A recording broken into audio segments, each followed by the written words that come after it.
Customs ഉദ്യോഗസ്ഥൻ മനീഷ് വിജയ്, സഹോദരി ഷാലിനി, മാതാവ് ശകുന്തള അഗർവാൾ ഇവരെ മരിച്ച നിലയിൽ കണ്ടെത്തിയ സംഭവത്തിൽ ദുരൂഹത ഇതുവരെയും അവസാനിച്ചിട്ടില്ല. എങ്ങനെയാണ് ഈ മരണങ്ങൾ സംഭവിച്ചത്? 114 നമ്പർ ക്വാർട്ടേഴ്സിൽ ആ 3 പേർക്കും സംഭവിച്ചത് എന്താണ്? ഉത്തരം കിട്ടാത്ത നിരവധി ചോദ്യങ്ങളാണ്. ഇവിടെ ഒരു കൊലപാതകം നടന്നിരിക്കുന്നുവെന്ന സംശയം ശക്തമാകുന്നുണ്ട്, അല്ലേ അൻസി? ഉറപ്പായിട്ടും ഇന്ന് രാവിലെ പുറത്തുവന്ന വിവരങ്ങൾ അനുസരിച്ചിട്ടാണെങ്കിൽ ഏറ്റവും കൂടുതലായിട്ട് വന്നിരിക്കുന്നത് നേരത്തെ നമ്മൾ അറിഞ്ഞ വാർത്ത, ആദ്യം മാതാവിനെ മരിച്ച നിലയിൽ കട്ടിൽ എന്തോ മരിച്ച നിലയിൽ കാണുന്നു. അതിനുശേഷം മക്കളെ ആത്മഹത്യ ചെയ്ത നിലയിൽ കാണുന്നു. അപ്പൊ ഇന്ന് ഈ ഒരു പുറത്തുവന്ന വിവരം അനുസരിച്ചാണെങ്കിൽ മാതാവിന്റെ തലയ്ക്ക് പിന്നിലായിട്ട് ഒരു പരുക്ക് പറ്റിയിട്ടുണ്ട്. അപ്പൊ ഈ പരുക്ക് സംശയാസ്പദമാണ്. അപ്പോ അത് ഒരു കൊലപാതകം നടന്നു, അതായത് മാതാവിനെ കൊലപ്പെടുത്തിയ ശേഷം മക്കൾ ആത്മഹത്യ ചെയ്തതാണോ എന്ന ഒരു സാധ്യതയും ഈ ഒരു കേസിൽ തള്ളിക്കളഞ്ഞിട്ടില്ല. അങ്ങനെ ഒരു സാധ്യത കൂടി അന്വേഷണ സംഘം പരിശോധിക്കുന്നുണ്ട്.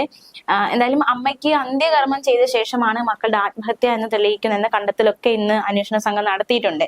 അതിന് ഈ കർമ്മത്തിനായിട്ട് പൂക്കൾ വാങ്ങിയതിന്റെ ബില്ലുകൾ കണ്ടെത്തിയിട്ടുണ്ട്. മാത്രമല്ല, അമ്മ മരിച്ചതോടെ ഫെബ്രുവരി 14 എന്തോ ആണ് ഈ മക്കൾ ഓൺലൈനായിട്ട് പൂക്കൾ വാങ്ങിയത്. പിന്നെ ഈ അമ്മയെ തുണിയിൽ പുതച്ച് പൂക്കൾ വിതറിയ ശേഷം തലഭാഗത്ത് മനീഷും ശാലിനിയും അമ്മയ്ക്കൊപ്പം നിൽക്കുന്ന ഒരു ചിത്രം വെച്ചിട്ടുണ്ട്. അമ്മ ഏറെ സ്നേഹിച്ചിരുന്ന മക്കളാണ് ഇവര്. അപ്പം അമ്മ മരിച്ചത് കൊണ്ട് ആത്മഹത്യ ചെയ്തതാണോ, അതോ അമ്മയെ കൊലപ്പെടുത്തിയിട്ട് ആത്മഹത്യ ചെയ്തതാണോ, എന്താണ് സംഭവിച്ചതെന്നത് വളരെ വലിയ ദുരൂഹമായിട്ട് നിൽക്കുകയാണ്. ഇപ്പോഴും ഉത്തരം കിട്ടാത്ത ചോദ്യം തന്നെയാണ്. അപ്പൊ ഒരു കൊലപാതക സാധ്യതയും ഈ ഒരു കേസിൽ അന്വേഷണ സംഘം തള്ളിക്കളയുന്നില്ല. അവർ ആ രീതിക്കും അന്വേഷണം നടത്തുന്നുണ്ട്. ഇനി ഏറ്റവും കൂടുതൽ നിർണായകമായിട്ടൊരു കത്തിനെ കുറിച്ചുള്ള വിവരങ്ങൾ ഇവിടെ പുറത്തു വന്നിരുന്നു. മനീഷ് കേരള പോലീസിന് എഴുതിയ കത്തായിരുന്നു. അതിൽ ശരിക്കും എന്താണ് പറയുന്നത്? അത് ആ കത്തില് ടു കേരള പോലീസ് എന്ന് പറഞ്ഞിട്ടുള്ളൊരു കത്താണ്. അതിൽ അഭിസംബോധന ചെയ്ത് കേരള പോലീസിന് വേണ്ടിയിട്ട് എഴുതിയതാണ്. കേരള പോലീസ് അവിടെ എത്തും എന്നുള്ള കാര്യം മുൻകൂട്ടി കണ്ടുകൊണ്ട് തന്നെ പോലീസിന് തന്നെ ഒരു ലെറ്റർ ആണ് എഴുതിയിരിക്കുന്നത്. അതായത് ഈ സ്ഥലം, അതായത് ഇവർക്ക് ഒരു അറിയാലോ, IRS ഉദ്യോഗസ്ഥരാണ്. അപ്പോൾ ഒരുപാട് സ്വത്തുക്കൾ ഉള്ളവർ തന്നെയാണ്. അപ്പൊ ഇവിടെ ഈ സ്ഥലം, സ്വർണം, കാറ് എന്നിവ അവരുടെ ഒരു സഹോദരി വിദേശത്തുണ്ട്. അപ്പൊ ആ സഹോദരിക്ക് കൈമാറണം എന്നാണ് ഈ കത്തിൽ പറഞ്ഞിരിക്കുന്നത്. മാത്രമല്ല, ഇവർക്ക് ജാർഖണ്ഡിലെ വീട്, അതിന്റെ സ്ഥലങ്ങളുടെയും രേഖകൾ, പിന്നെ സ്വർണ്ണാഭരണങ്ങൾ, കാറ്, ബാങ്ക്, അതുമായി ബന്ധപ്പെട്ടുള്ള രേഖകൾ ഇതെല്ലാം ഫയലിലാക്കി ഇവിടെ സൂക്ഷിച്ചിട്ടുണ്ടെന്നും ഇതെല്ലാം അബുദാബിയിലുള്ള തന്റെ സഹോദരിക്ക് കൈമാറണമെന്നും അവളുടെ പേരും ഫോൺ നമ്പറും ഒപ്പം നൽകുന്നു എന്ന ഒരു കത്താണ്, കേരള പോലീസിന് വേണ്ടിയിട്ട് എഴുതിയ കത്താണ്. അപ്പോൾ മനീഷ് എഴുതി എന്നാണ് കരുതപ്പെടുന്നത്. എന്തായാലും മനീഷിന്റെ ഡയറിയിൽ നിന്ന് ഒരു ഹിന്ദിയിൽ എഴുതിയ ഒരു കുറിപ്പ് പോലീസിന് കിട്ടിയിട്ടുണ്ട്. പക്ഷെ ഒരു ആത്മഹത്യാ കുറിപ്പ് എന്ന രീതിയിൽ, അതായത് ഞങ്ങൾ എന്തുകൊണ്ട് ഈ ഒരു ഹിന്ദിയും ഇംഗ്ലീഷിൽ 2 ലെറ്റർ കണ്ടിട്ടുണ്ട്. 2 ഉണ്ട്. ഒന്ന് കേരള പോലീസിന് എഴുതിയത്, മറ്റൊന്ന് അവര് ഡയറിയിൽ അവർ ഹിന്ദിയിൽ എഴുതിയിരുന്ന കുറച്ച് കാര്യങ്ങൾ. അപ്പോ ഈ രണ്ടിലും ഒരു മരണകാരണം എന്താണ് എന്ന് സൂചിപ്പിക്കുന്ന യാതൊരു സൂചനകളും ഇല്ല. ഈ ഒരു സ്വത്തുക്കളൊക്കെ സഹോദരിക്ക് കൊടുക്കണമെന്ന് മാത്രം കേരള പോലീസിന് വേണ്ടി എഴുതിയിട്ടിരിക്കുന്ന ഒരു കത്തും പിന്നെ മറ്റേതില് മരണകാരണം പറയത്തക്ക രീതിയിലൊന്നും ഇതുവരെ കിട്ടിയിട്ടില്ല. അതുകൊണ്ട് തന്നെ ഒരു സൂചന കിട്ടാത്തത് കൊണ്ട് അത് ശരിക്കും അന്വേഷണ സംഘത്തിന് വലിയൊരു വെല്ലുവിളി തന്നെ സൃഷ്ടിച്ചിരിക്കുകയാണ്, അല്ലെ? ഈ ഒരു ആത്മഹത്യാ കുറിപ്പ് അല്ലെങ്കിൽ എന്തെങ്കിലും ഒരു കാരണം വെച്ചുകൊണ്ട് അങ്ങനെയൊന്നും ഇല്ല. അതൊരു വലിയ വെല്ലുവിളി തന്നെയാണ് ഈ ഒരു കേസിലല്ലേ. ഇതില് ഇപ്പോൾ മരണപ്പെട്ട ഷാലിനി, അതായത് മനീഷിന്റെ സഹോദരിയെ ഇക്കഴിഞ്ഞ 15-ാം തീയതി ചോദ്യം ചെയ്യലിന് ഹാജരാകാൻ CBI നോട്ടീസ് നൽകിയിരുന്നു. അപ്പൊ അതേ ദിവസം തന്നെയായിരുന്നു ഈ കൂട്ട ആത്മഹത്യ നടന്നതെന്നാണ് ഇപ്പൊ ഒരു പ്രാഥമിക നിഗമനം. കാരണം പക്ഷെ നമുക്ക് പറയാൻ പറ്റില്ല, 14-ാം തീയതി അവസാനമായിട്ട് ഇവര് പൂക്കൾ ഓർഡർ ചെയ്തിരുന്നു. അന്നത്തെ ദിവസമാണോ അമ്മ കൊല്ലപ്പെട്ടത് എന്നുള്ള സംശയം നിൽക്കുകയാണ്. അപ്പൊ ഇവരുടെ മരണത്തിലേക്ക് നയിച്ചതിന് പോലീസ് മുന്നോട്ട് വെക്കുന്ന 2 സംശയങ്ങളുണ്ട്. ഒന്ന്, അമ്മയുടെ മരണം തളർത്തിയത് കൊണ്ടുള്ള ആത്മഹത്യ എന്നതാണ്. പിന്നെ മറ്റൊന്ന്, CBI അറസ്റ്റ് എന്നുള്ള ഭയം കാരണമാണോ എന്നതാണ്. എന്തുകൊണ്ടാണ് CBI അറസ്റ്റ് ഇവര് ഭയന്നിരുന്നത്? ഈ ഒരു കേസിൽ ഏറ്റവും പ്രധാനവും അത് തന്നെയാണ്. അതായത് നമ്മളിപ്പോ ആത്മഹത്യ എന്ന് പറയുമ്പോൾ എന്തെങ്കിലും അതിന് തക്കതായ ഒരു റീസൺ ഉണ്ടാകുമല്ലോ നമ്മൾ ആത്മഹത്യ തിരഞ്ഞെടുക്കുമ്പോൾ. അപ്പോൾ ഇവിടെ 2 ആത്മഹത്യയിലേക്ക് ഇവരെ നയിക്കാനുള്ള കാരണമെന്ന് ഒരു സ്ട്രോങ് പോയിന്റ് അല്ലെങ്കിൽ ഇതായിരിക്കാം ഇവർ ആത്മഹത്യയിലേക്ക് നയിച്ചിരിക്കുന്നത് എന്നൊരു കാരണമായിട്ട് അല്ലെങ്കിൽ ഒരു വിഷയമായിട്ട് പറയപ്പെടുന്നത് 2006 നടന്ന ഒരു ജാർഖണ്ഡ് പബ്ലിക് സർവീസ് കമ്മീഷൻ പരീക്ഷയിൽ 1ാം റാങ്കോടെ പാസ്സായി ശാലിനി. അതായത് ഈ മരിച്ച സഹോദരങ്ങളിൽ ഒരാള്. അപ്പൊ ഇവര് ഡെപ്യൂട്ടി കളക്ടറായിട്ട് ജോലി നോക്കുകയായിരുന്നു 2 വർഷമായിട്ട്. പിന്നീട് പരീക്ഷയിൽ ക്രമക്കേട് നടന്നു എന്നതടക്കമുള്ള ആരോപണങ്ങൾ ശക്തമാകുന്നു. അപ്പോ ശാലിനി ഉൾപ്പെടെയുള്ളവർക്ക് ഈ ഒരു പരീക്ഷ ക്രമക്കേടുമായി ബന്ധപ്പെട്ട് ജോലി നഷ്ടമാകുന്നു. അപ്പൊ ഇതിന്റെ ഒരു മനോവിഷമത്തിൽ ഈ കുടുംബം ആയിരുന്നു എന്നാണ് നമുക്ക് മനസ്സിലാക്കാൻ സാധിക്കുന്നത്. അപ്പോ മനീഷ് ഇതിനിടയിൽ ശാലിനിയെ ഈ കേരളത്തിലേക്ക് കൊണ്ടുവന്നു. ഇതിനിടെ കേസ് ഏറ്റെടുത്ത CBI സഹോദരിയെ ചോദ്യം ചെയ്യാൻ വിളിപ്പിക്കുന്നു. അറസ്റ്റോ സ്വാഭാവികമായിട്ട് അറിയാമല്ലോ, അത് ഇത്രയും വലിയൊരു പദവി കിട്ടിയിട്ട് അത് ക്രമക്കേട് നടന്നു. അപ്പൊ അതിന്മേലുണ്ടാകുന്ന ഒരു മാനഹാനി, നാണക്കേട്, അറസ്റ്റ്, പിന്നെ ഉണ്ടാകുന്ന ഓരോരോ സംഭവ വികാസങ്ങൾ. കോച്ചിങ്ങിന് പോലും പോകാതെയായിരുന്നു ഈ 1ാം റാങ്ക് നേടിയത്. മറ്റാരുടെയും സഹായമില്ലാതെയായിരുന്നു ഈ 1ാം റാങ്ക് നേടി. മകളെ കുറിച്ച് പറയാൻ അമ്മയ്ക്ക് അത്രയേറെ അഭിമാനമായിരുന്നു. അപ്പോ ഈ ക്രമക്കേടിനെ കുറിച്ചുള്ള ഒരു വാർത്ത വരുന്നു, കുടുംബം ചർച്ച ചെയ്യപ്പെടുന്നു. അപ്പോൾ സ്വാഭാവികമായും ആ കുടുംബത്തെ തളർത്തപ്പെടുത്തി കാണും. അപ്പൊ അങ്ങനെ ഒരു മനഹാനിക്ക് ഭയന്നിട്ടാകാം അതായത് CBI ചോദ്യം ചെയ്യാൻ വിളിച്ചിരിക്കും. ഇപ്പൊ ഈ ഒരു എനിക്ക് തോന്നുന്നു ഇവരെ ഒരു 10 ദിവസം എന്തോ ഈ ലീവ് പറഞ്ഞ് 10 ദിവസം കഴിഞ്ഞിട്ടാണ് എന്തോ ഈ മൃതദേഹം കണ്ടെത്തിയിരിക്കുന്നത്. അപ്പൊ ഈ ചോദ്യം ചെയ്യാൻ വിളിപ്പിച്ച ആ ഒരു ഡേറ്റ്, ഈ ഒരു മരണം നടന്ന സമയം ആകെ കൺഫ്യൂഷൻ ആണ്. അപ്പൊ ഇങ്ങനെ ഒരു മൃതദേഹങ്ങൾക്ക് 4 മുതൽ 5 ദിവസം വരെ പഴക്കമുണ്ടായിരുന്നു. പുഴുവരിച്ചു തുടങ്ങിയ നിലയിലായിരുന്നു മൃതദേഹങ്ങൾ കണ്ടെത്തിയത്.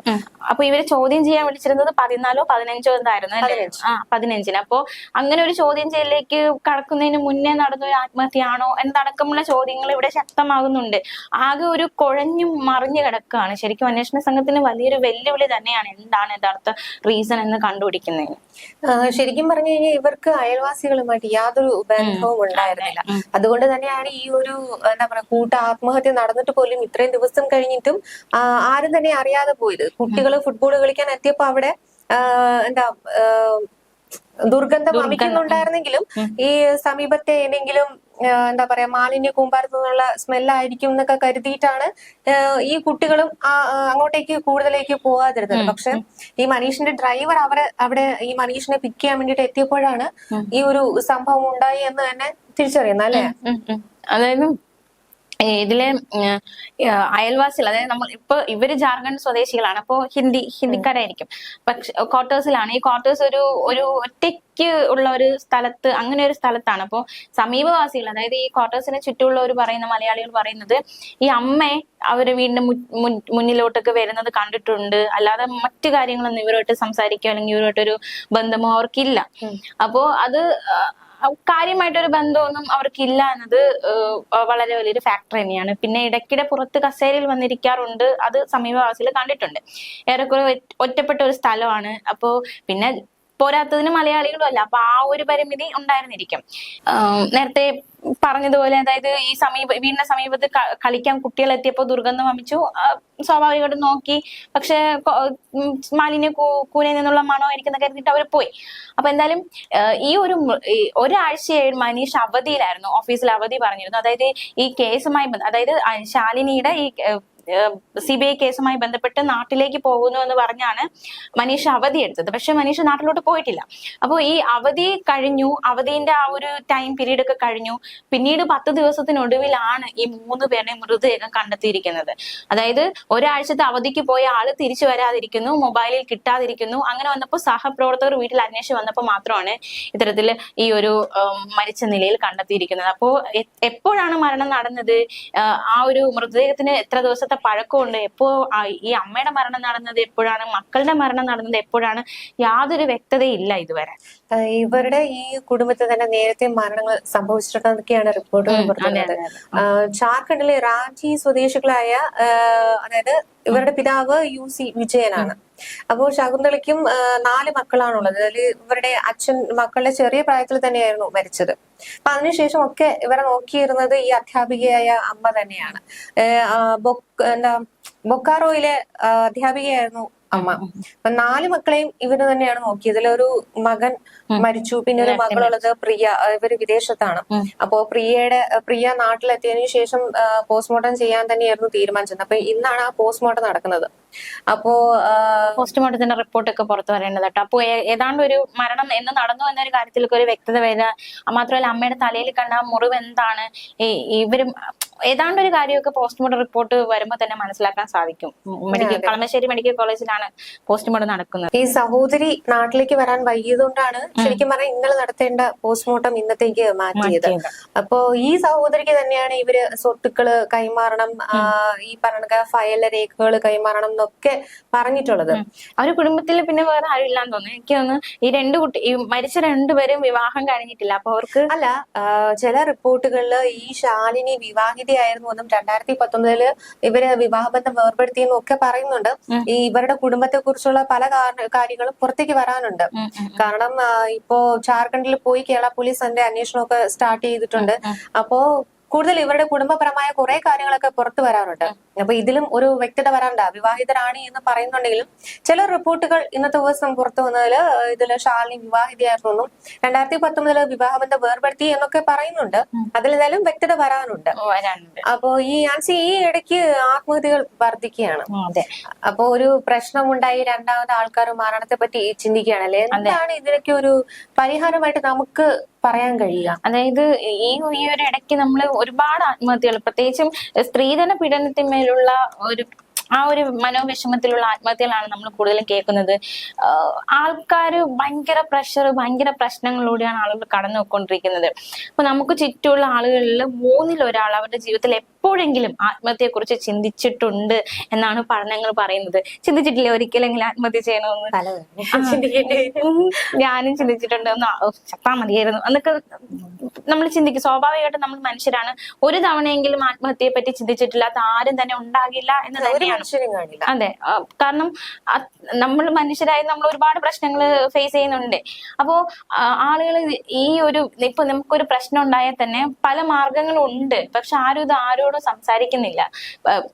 നമുക്കൊരു വിഷമം ഉണ്ടാകുമ്പോ അതൊന്ന് ആരടുത്തെങ്കിലും പോയി പറയാനല്ല, നമുക്ക് വിശ്വാസമുള്ള ഒരാളടുത്ത് പറഞ്ഞ ഒരു പകുതിയെങ്കിലും ആശ്വാസം നമുക്ക് കിട്ടും, അല്ലേ?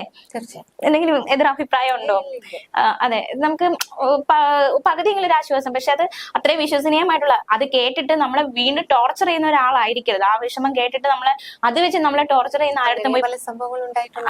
അതെ. അപ്പൊ അത്രയും വിശ്വാസമുള്ള ഒരാളടുത്ത് പറഞ്ഞ ഒരു പകുതിയെങ്കിലും ആൾക്ക് ചിലപ്പോൾ നമുക്ക് പരിഹാരം കണ്ടെത്താൻ കഴിഞ്ഞില്ല എങ്കിലും ഒരു ആശ്വാസം, നമുക്ക് നമ്മുടെ ഉള്ളിലുള്ള ഒരു വിഷമം നമ്മൾ പങ്കുവെക്കുമ്പോൾ തീർച്ചയായിട്ടും ഒരു ആശ്വാസം, ഒരു പകുതിയിലധികം ആശ്വാസം നമുക്ക് കിട്ടും. പിന്നെ ഈ സ്വയം അപകടപ്പെടുത്താനോ ആത്മഹത്യ ചെയ്യാനോ ഉള്ള ചിന്ത മറ്റാരെങ്കിലുമായി പങ്കുവയ്ക്കുമ്പോൾ ആ ചിന്തയെ വലിയൊരളവിൽ കുറയ്ക്കാൻ കഴിയുമെന്ന് തന്നെയാണ് വിദഗ്ധരടക്കമുള്ളവർ പറയുന്നത്. പിന്നെ ഈ ആത്മഹത്യ ചെയ്യാനുള്ള ചിന്തയ്ക്ക് ആവർത്തിച്ചു വരാനുള്ള ഒരു പ്രവണതയുണ്ട്.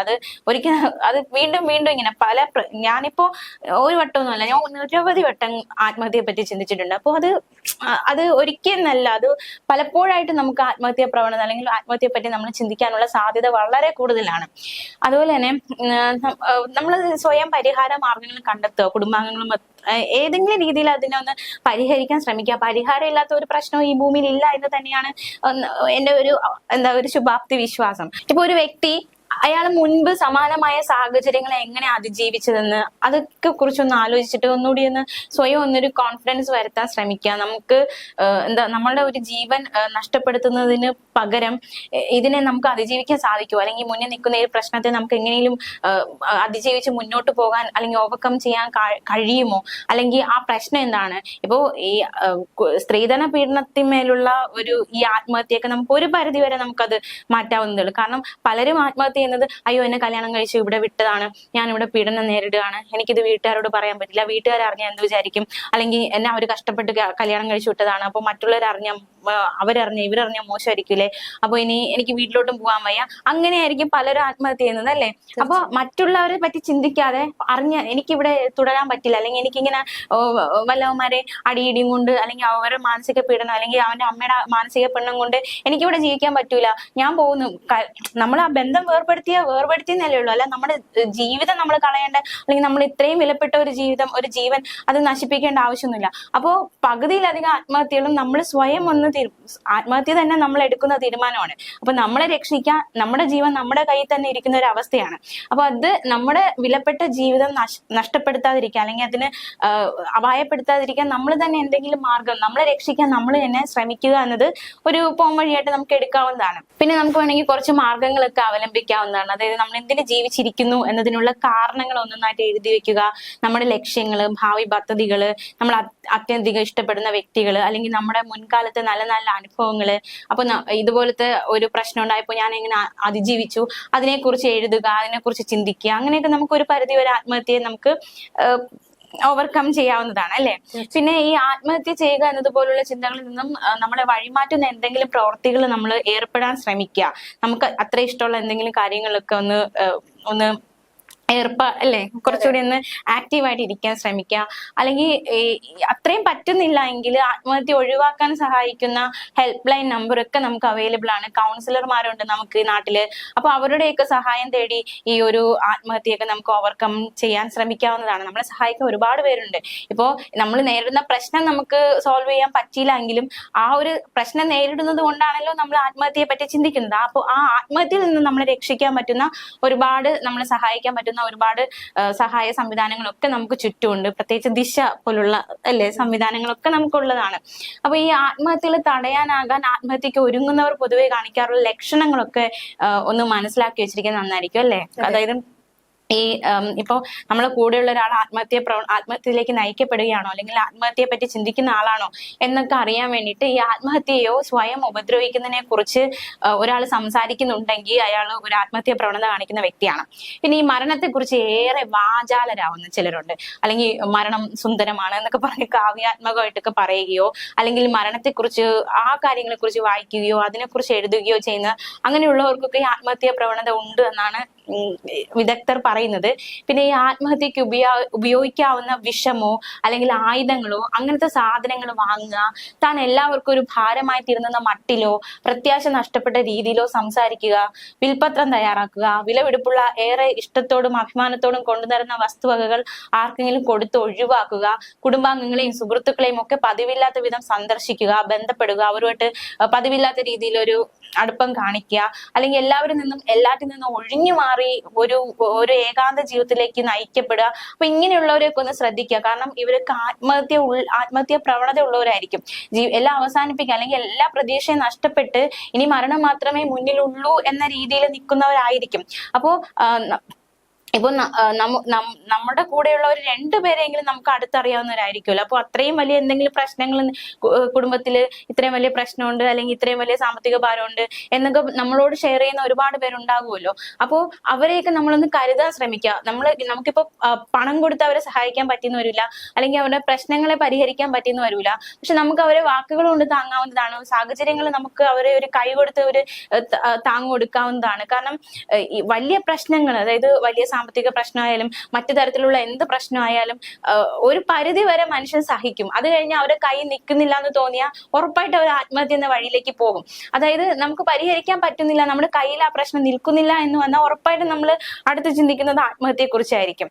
അപ്പോൾ ഉറപ്പായിട്ടും അങ്ങനെ നമ്മുടെ ചുറ്റുമുള്ളവർ ആരെങ്കിലും അങ്ങനത്തുള്ള വലിയ എന്തെങ്കിലും മാനസിക സംഘർഷങ്ങളിൽ കൂടി കടന്നു പോകുന്നവരാണ് എങ്കിൽ ഉറപ്പായിട്ടും അവർക്കൊരു കരുതൽ അല്ലെങ്കിൽ അവർക്കൊരു കൈത്താങ്ങാകാൻ നമ്മൾ ശ്രമിക്കുക.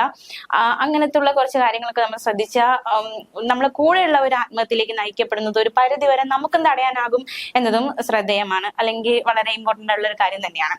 പിന്നെ ഈ പെട്ടെന്നുള്ള വികാര വിക്ഷോഭങ്ങള്, വൃത്തിക്കും വെടുപ്പിലും ജീവിക്കുന്നതിലും ദൈനംദിന കാര്യങ്ങളിലും താല്പര്യം നഷ്ടമാവുക, ഉറക്കത്തിലും വിശപ്പിലും വ്യതിയാനങ്ങൾ സംഭവിക്കുക, മദ്യപാനമോ ലഹരി ഉപയോഗമോ കൂടുക, അശ്രദ്ധമായി സാഹസികമായിട്ട് വാഹനം ഓടിക്കുക, ഇത്തരത്തിലുള്ള അപായകരമായ പ്രവർത്തികളിൽ ഏർപ്പെടുന്നവരെ സൂക്ഷിക്കണം. പിന്നെ ഭയങ്കരമായിട്ട് വിഷമിച്ച് നടക്കുന്ന അല്ലെങ്കിൽ ഭയങ്കര നിരാശപ്പെട്ട് നടന്നിരുന്ന ഒരാള് പെട്ടെന്നൊരു ദിനത്തില് ആ വിഷമമൊക്കെ മാറി ഭയങ്കര ഹാപ്പി ആയിട്ടൊക്കെ ഇരിക്കണം. അപ്പൊ നമ്മൾ വിചാരിക്കും ഓക്കെ ആള് വിഷമിച്ച് നടന്നതാണ്, പക്ഷെ ഇപ്പൊ ഓക്കെ ആയെന്ന് തോന്നുന്നു. പക്ഷെ അടുത്ത നിമിഷം അറിയുന്നത് അയാൾ ആത്മഹത്യ ചെയ്തു എന്നായിരിക്കും. അപ്പൊ അങ്ങനെയുള്ളവരെ നമ്മളൊന്ന് ശ്രദ്ധിക്കുന്നത് നന്നായിരിക്കും. പിന്നെ ഇങ്ങനെയുള്ളവരോട് നമ്മൾ ഇടപെടേണ്ട രീതി കുറച്ച് അന്ന് അറിഞ്ഞിരിക്കുന്നത് നന്നായിരിക്കും. അതായത് നമുക്ക് അവരോടൊന്ന് നല്ല രീതിയിൽ ഒന്ന് ഇടപെടാൻ ഒന്ന് ശ്രമിക്കുക. അതായത് നീ ഇപ്പൊ പഴയ ഒരാളല്ല, എന്തെങ്കിലും പ്രശ്നമുണ്ടോ, നിനക്ക് എന്തെങ്കിലും പ്രശ്നം നീ നേരിടുന്നുണ്ടോ എന്നൊക്കെ ചോദിച്ച് അവര് കെയറിങ് കൊടുക്കുക.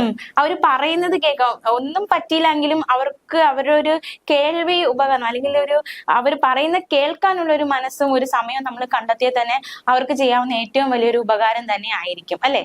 പക്ഷെ ഇതൊക്കെയാണെങ്കിലും ഈ ക്വാർട്ടേഴ്സിലെ ആത്മഹത്യയില് പല ദുരൂഹതകളും നിൽക്കുകയാണ്. അതായത് ചിലപ്പോ ഇതില് ചിലപ്പോ 2 കൊലപാതകങ്ങളായിരിക്കും കൊലപാതകങ്ങളായിരിക്കും നടന്നത്, മരണം ആത്മഹത്യയായിരിക്കും നടന്നത്. എന്തായിരുന്നാലും ഇതില് പൂജകളൊക്കെ നടന്നിട്ടുണ്ട്. ഇവര് എന്താ ദിവസവും പൂക്കളൊക്കെ വരുത്തി ഇവരെന്തോ പൂജകളൊക്കെ ചെയ്തിരുന്നതായിട്ട് പറയുന്നുണ്ട്. അത് അന്ത്യകർമ്മല്ലേ നടത്തിയത്? അല്ലാതെ തന്നെ ഇവര് പൂജകളൊക്കെ ചെയ്തിരുന്നു. അപ്പോ അത് അമ്മയുടെ മരണശേഷം നടത്തിയ അന്ത്യകർമ്മങ്ങളാണ്. അല്ലാതെ തന്നെ ഇവര് പൂജകളൊക്കെ ചെയ്തിരുന്നു. അപ്പോ ഇതില് എന്തെങ്കിലും ദുരൂഹമായിട്ട് വേറെ എന്തെങ്കിലും ഉണ്ടോ എന്നൊക്കെ വഴി നമുക്ക് അറിയേണ്ടിയിരിക്കുന്നു. വെറുതെ ഒരു ആത്മഹത്യയാണ് എന്നുള്ള രീതിക്ക് നമുക്ക് തള്ളിക്കളയാൻ കഴിയില്ല. ആരെങ്കിലും ഒരാൾ കൊലപാതകമായിരിക്കാനുള്ള സാധ്യത ചിലപ്പോ അമ്മയുടെ മരണത്തിലാണ് ഏറ്റവും വലിയ ദുരൂഹത ഇപ്പോൾ ഒളിഞ്ഞു നിൽക്കുന്നത്. അതായത് അമ്മ മരിച്ചതാണോ, അമ്മയെ കൊലപ്പെടുത്തിയതാണോ, ഇതാണ് പ്രധാനമായും. അമ്മ ഇൻസുലിൻ ഒക്കെ എടുക്കുന്നുണ്ടായിരുന്നു. സ്വാഭാവികമായിട്ട് ചിലപ്പോ സ്വാഭാവിക ഒരു മരണമാണെങ്കിൽ പോലും ആ അമ്മയുടെ മരണം താങ്ങാനാകാതെ ചിലപ്പം രണ്ടു മക്കളും സൂയിസൈഡ് ചെയ്തതായിരിക്കാം. എന്തായാലും പോസ്റ്റ്മോർട്ടം റിപ്പോർട്ടിൽ മാത്രമേ അതിന്റെ യഥാർത്ഥ കാരണം നമുക്ക് വെളിവാകൂ. എന്തായാലും വരും മണിക്കൂറിൽ അതിനെ കുറിച്ചുള്ള കൂടുതൽ വ്യക്തതകൾ വരും എന്ന് തന്നെയാണ് മനസ്സിലാക്കാൻ കഴിയും.